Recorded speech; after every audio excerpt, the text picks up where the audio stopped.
नमस्कार. आरोग्य सुविधा वाढवाव्या लागतील.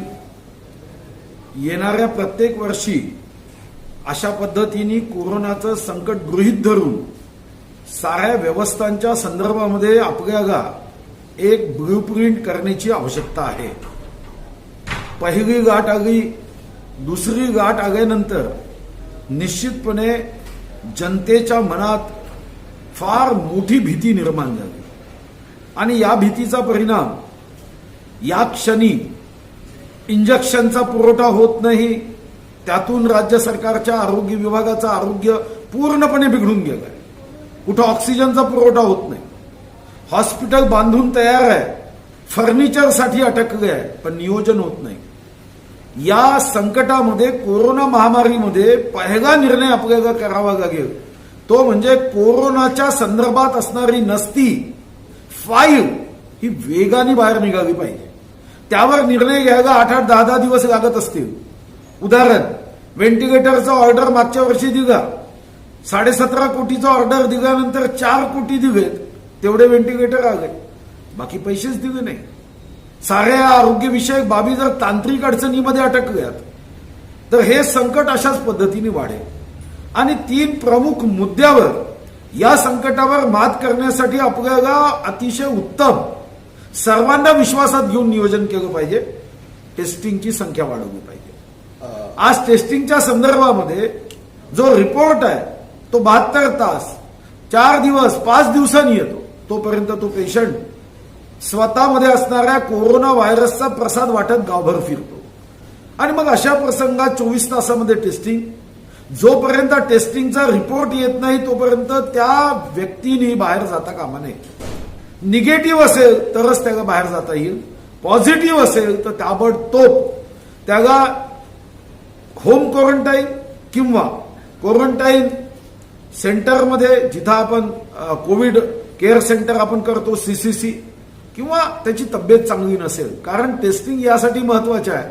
जर झालेल्या मृत्यूचं चंद्रपूर जिल्ह्यामध्ये 500च्या वरती मृत्यू झाले आणि यामध्ये साधारणतः 70% मृत्यू हे टेस्टिंग उशिरा करण्याच्या कारणाने किंवा पहिल्या दिवशी जेव्हा ताप आला, पहिल्या दिवशी खोकला लागला तेव्हा टेस्टिंग न करता अंगावर तो ताप जिरवला आणि जेव्हा 6व्या-7व्या दिवशी टेस्टिंग केल्या गेली तेव्हा मग इंजेक्शन सुद्धा कामाला येत नाही. कारण इंजेक्शन पहिल्या 5 दिवसातच परिणामकारक आहे असं डॉक्टर सांगतात.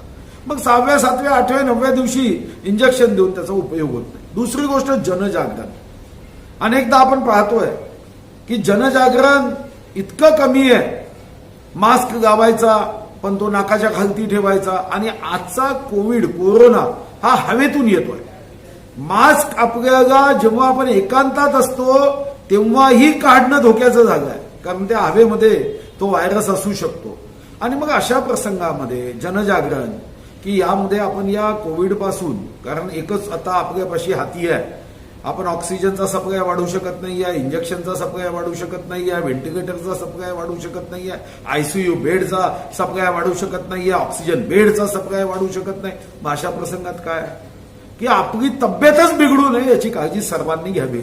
आपल्या कुटुंबाची काळजी घ्यावी. आपल्या कुटुंबामध्ये जे काही वयोवृद्ध ज्येष्ठ नागरिक माता भगिनी असतील, आपल्या पित्याची, माताची काळजी घेण्याची आवश्यकता आहे. आणि तिसरा, व्हॅक्सिनेशन. मी माननीय राजेश टोपे साहेबांशी स्वतः काल पत्र पाठवलं की व्हॅक्सिनेशनच्या संदर्भात आवश्यकता असेल तर तुम्ही बाहेर देशातून सुद्धा व्हॅक्सिन ज्या ज्या कंपनीच्या आपल्याला उपलब्ध होतील त्या व्हॅक्सिन तुम्ही ताबडतोब विकत घ्या. पण महाराष्ट्रामध्ये व्हॅक्सिनेशनच्या दृष्टीने हे व्हॅक्सिनेशनचं आंदोलन उभं करा. हा आपल्यासाठी एक आंदोलनाचा भाग आहे, व्हॅक्सिनेशनचं आंदोलन, की ज्या माध्यमातून 18 वर्षाच्या वरच्या प्रत्येक व्यक्तीला व्हॅक्सिन आपण लावू आणि यातून एक फायदा निश्चित होईल की व्हॅक्सिन लावल्यानंतर त्याला एक कवच कुंडल प्राप्त होईल. दुर्दैवाने जरी कोरोनात समजा झाला व्हॅक्सिन लावल्यावर तरी तो जीव घेणारा असणार नाही, येईल आणि सहजपणे बाहेर जाईल. या दृष्टीने सरकारने काळजी घेतली पाहिजे. पण सरकार आजही दुर्दैवाने यामध्ये गंभीर कमी आहे आणि प्रत्येक गोष्ट दुसऱ्यावर ढकलण्याची चूक करत आहे. ही चूक आहे. दुसऱ्यावर ढकलून प्रश्न सुटणार नाही. हे काम आपल्याला करायचं आहे. महाराष्ट्र या देशातलं नंबर 1चं राज्य आहे. जगामध्ये 36व्या क्रमांकाची इकॉनॉमी असणारं हे राज्य आहे. आणि मग अशा प्रसंगात बाकी छोट्या मोठ्या गरीब मध्यम राज्यातले मुख्यमंत्री संयमाने शांततेने कोणावरही टीका न करता आपल्या राज्याची व्यवस्था पूर्णपणे योग्य पद्धतीने हँडल करण्याचा प्रयत्न करत आहे. राज्यात आपल्या महाराष्ट्रात सुद्धा याच्यावर दोष त्याच्यावर दोष राजकारण करणं याच्या ऐवजी सर्वांनी एकत्र येऊन एकमेका सहाय्य करू अवघे धरून सुपंत सर्वांनी एकत्र येऊन संकटावर मात केली पाहिजे ही आमची भूमिका आहे. तर या घटनाच आमच्यासाठी चिंताजनक आहे, धक्कादायक आहे, दुर्दैवी आहे. भंडाऱ्यामध्ये घटना झाली, फायर ऑडिट होत नाही, कुठं त्या ठिकाणी आम्ही अनास्था असते, उदासीनता असते, आमची मानवी चूक असते. गोंदियामध्ये ऑक्सिजनच्या अभावी मृत्यू झाले, कोण जबाबदार आहे? नाशिकमध्ये लिकेजेस झालं, म्हणजे जो प्राणवायू प्राण देणार आहे तो प्राण घेणारा ठरला. आणि आजची घटना ही दुर्दैवी आहे, चिंताजनक आहे. राज्यकर्ते म्हणून आम्हाला या गोष्टीची योग्य चौकशी करून फक्त एखाद्यावर ठपका ठेवून एखाद्याला दंड देऊन शिक्षा देऊन आमचं पूर्ण काम होणार नाही. शिक्षा दिली पाहिजे, दंड केला पाहिजे, ठपका ठेवला पाहिजे. पण यासोबत या व्यवस्थेमध्ये जी कीड लागली आहे की कोणत्याही पद्धतीचं इन्स्पेक्शन न करता, ऑब्झर्वेशन न करता, निरीक्षण न करता कुठं कुठं फायर सर्टिफिकेट दिलं जातं, फायर ऑडिट केलं जात नाही, कोणत्याही कागदाच्या अभावी तिथं त्यांना परवानगी दिली जाते, परमिशन दिली जाते. या सगळ्यात दुर्दैवी घटना आहे.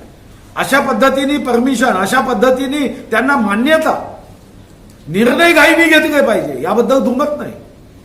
पण घाईनी घेताना सुद्धा नजरहटी दुर्घटना घटी हे नुसतं रस्त्यावर बोर्ड लावून होणार नाही, दगडावर लिहून होणार नाही.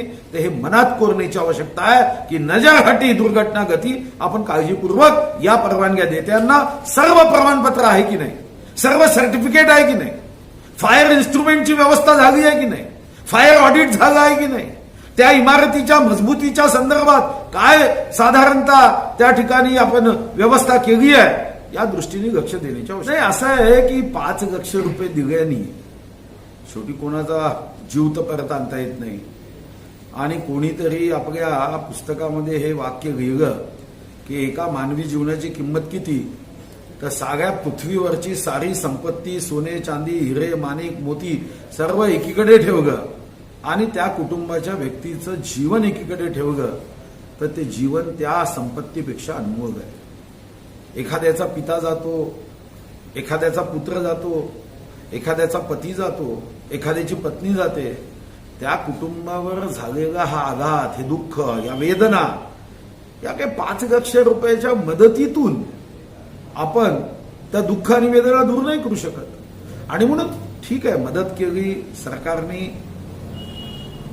एक छोटंसं पाऊल या दुःखामध्ये दुःख कमी करण्यासाठी टाकलं असेल. पण अशा घटनाच घडू नये यासाठी पाऊल टाकावं लागेल ना.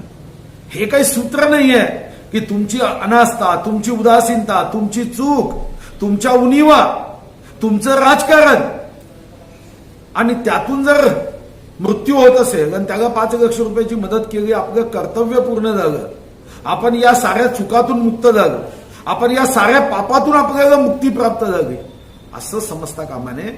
या संदर्भामध्ये जी भ्रष्टाचाराची कीड हे फायर ऑडिटमध्ये लागली आहे सर्वदूर, की कोणत्याही निरीक्षणाअभावी, कोणत्याही ऑब्झर्वेशन अभावी त्या ठिकाणी फायर ऑडिट करायचं नाही. किंवा मला जी माहिती आहे की अनेक ठिकाणी तर सर्टिफिकेटच नाही आहे, इमारती उंच झाल्या, मनखुजी झाली आहे. आता अशा प्रसंगामध्ये या दृष्टीने सुद्धा अशा गुन्ह्यामध्ये असणाऱ्या लोकांना सुद्धा 2 दिवस अटक होते, जमानतीवर सुटतात. काय फायदा आहे?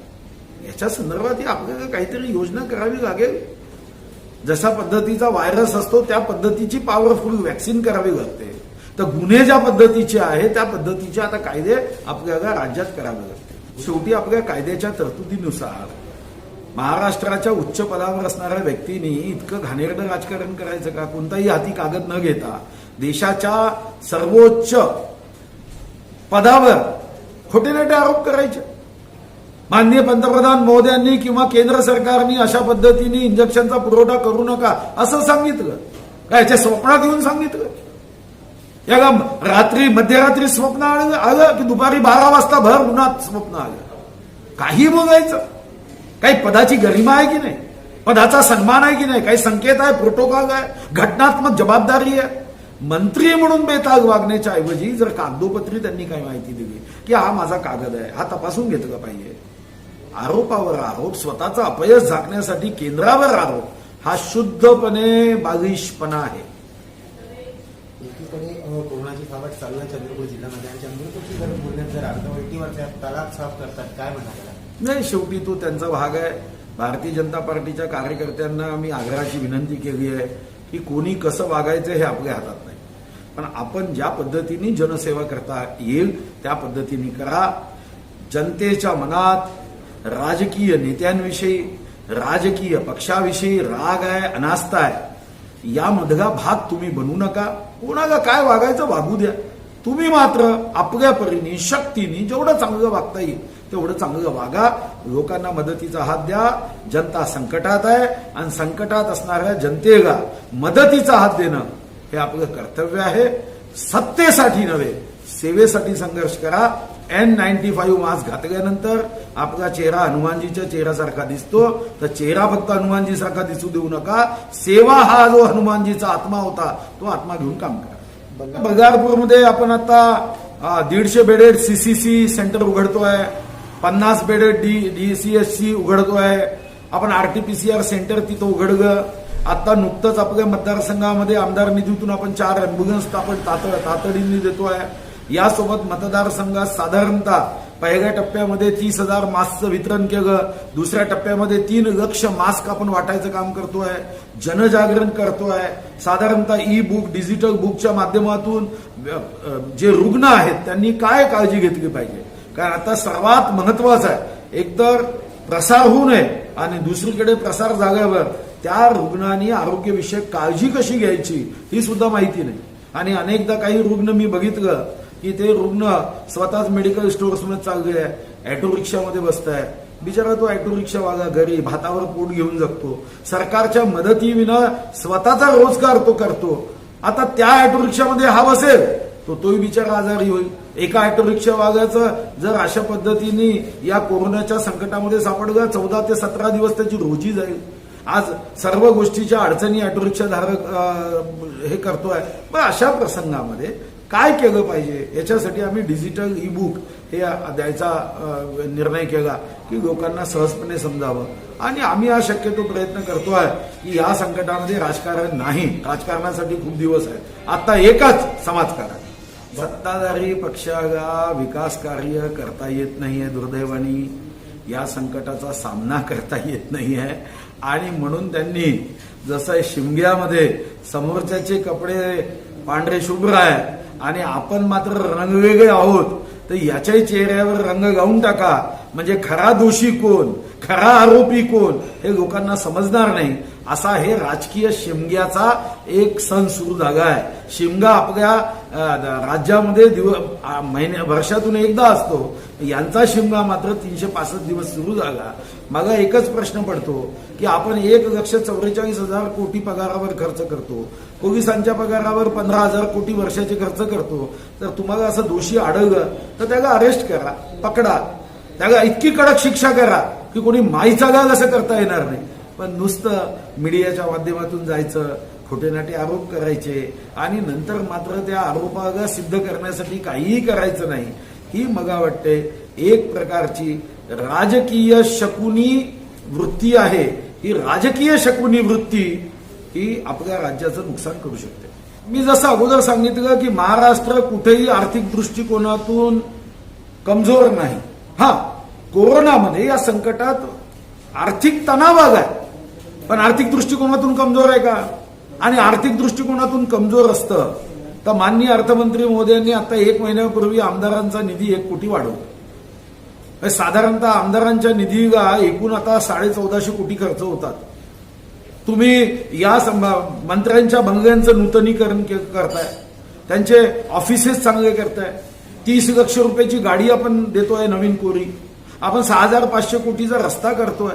हे केलं पाहिजे, याच्याबद्दल माझ्या मनात नाही. शेवटी विकास केला पाहिजे. या विकासासाठी कुठे असेल पण रडता कशासाठी? जेव्हा तुम्ही विकास करत आहात तेव्हा गरिबांना पॅकेज देण्यामध्ये कंजूशी कशासाठी करताय?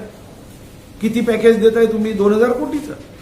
खरं तर गरीब उभा झाला त्याच्या श्रमावर हा महाराष्ट्र उभा आहे. महाराष्ट्राची उन्नती प्रगती ही काही नेत्यांच्या शब्दातून होत नाही. त्या शब्दाच्या सोबत त्या शब्दानुसार कठीण कठोर तपश्चर्या करत आपल्या परिवाराची चिंता न करत कष्ट करणारे कष्टकरी कामगार यांच्या आधारावर तर आमचा विकास उभा आहे. मग अशा प्रसंगात यांना मदत करण्यासाठी काही पॅकेज दिलं.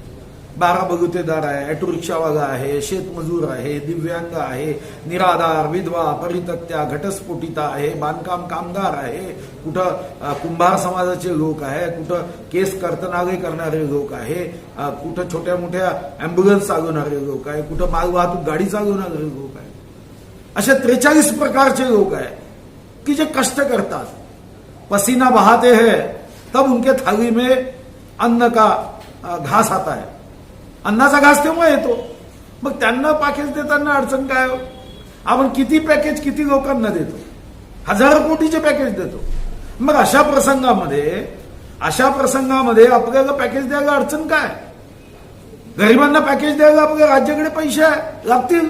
आपण रोज 400 कोटी कर्मचाऱ्यांच्या पगारासाठी खर्च करतो ना. 12,000 कोटी महिन्याला कर्मचाऱ्यांना देतो. आता 17 लक्ष कर्मचाऱ्यांना आपण महिन्याला 12,000 कोटी देतो. तर 2 कोटी लोकांना वर्षाला 12,000 कोटीचं पॅकेज द्यायला काय अडचण आहे हे समजा.